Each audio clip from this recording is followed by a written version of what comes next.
DNA replication. This video will cover how DNA replicates itself and makes an exact copy in your cells. Let's begin with a quick review of the structure of DNA. So you should remember that DNA has a double helix shape, which is that twisted ladder shape.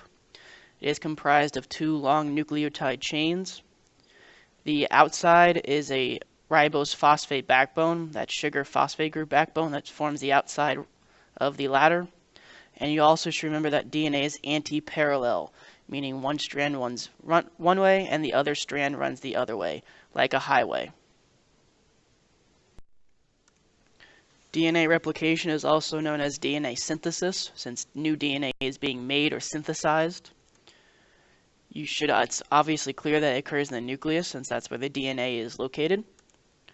We also already discussed how DNA synthesis or replication occurs during the S phase of the cell cycle, so before mitosis. You should know why it occurs before mitosis. It occurs in three phases that we'll go over. And one of the key words for this section is known as semi-conservative replication, which means that when you make a new DNA molecule, it consists of one old template strand and one new strand. So every new DNA molecule that is made is half old DNA, half new DNA.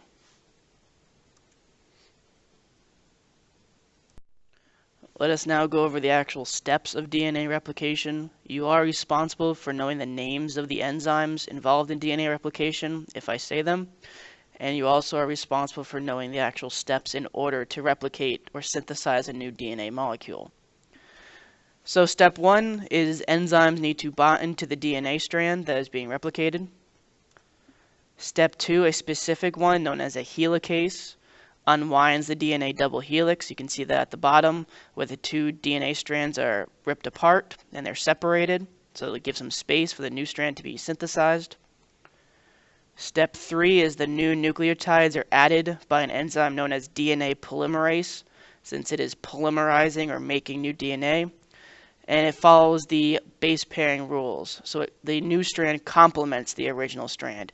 And you can see that at the bottom, you see that you have ACGAT, and then the orange nucleotides will fill in with the complement of TGCTA.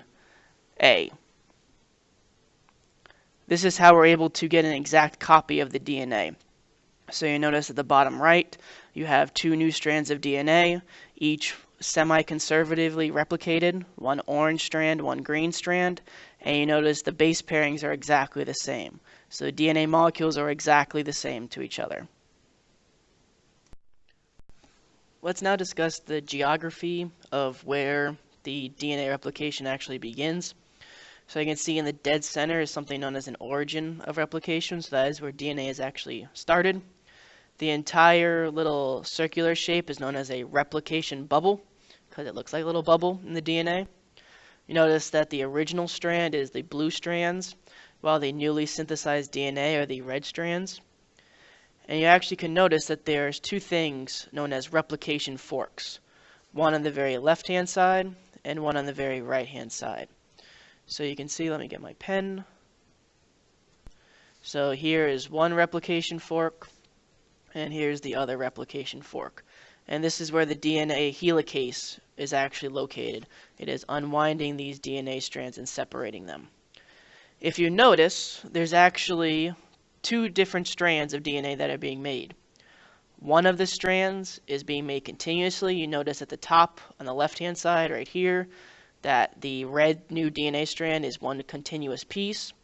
However, if you notice on the other side, there's all these little chunks known as Okazaki fragments. DNA can only be synthesized in the 5' to 3' direction.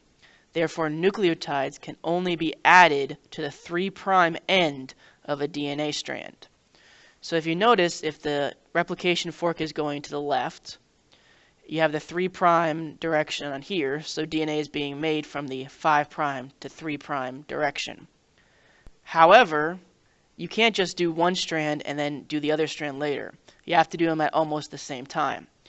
The other strand can only be done also in the 5' to 3' direction.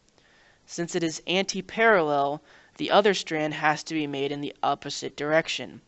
Well, notice if the replication fork is located right here on the left, there's no way to continuously make that molecule. You are forced to make small little chunks of DNA, and then later we're going to stick them together. So those are the Okazaki fragments. There's two different strands of newly synthesized DNA. You have the,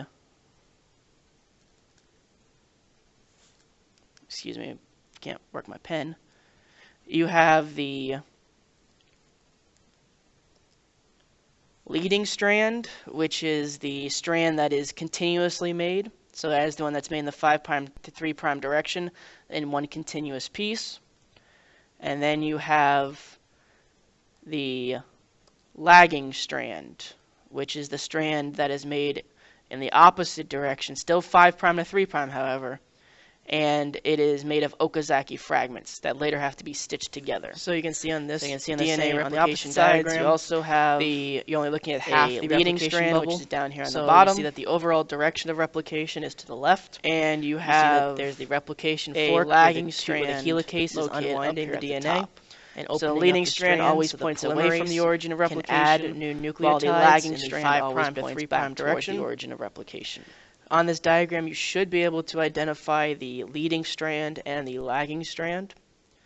So as we just said, the leading strand is always continuously made. So you can see that the leading strand, therefore, is the one up the top here, because it's continuously made in the 5' to 3' direction. Therefore, the other one must be the lagging strand, which is still made in the 5' to 3' direction, but due to the space, it has to be made in little Okazaki fragments that then have to be stuck together to make a continuous strand of DNA.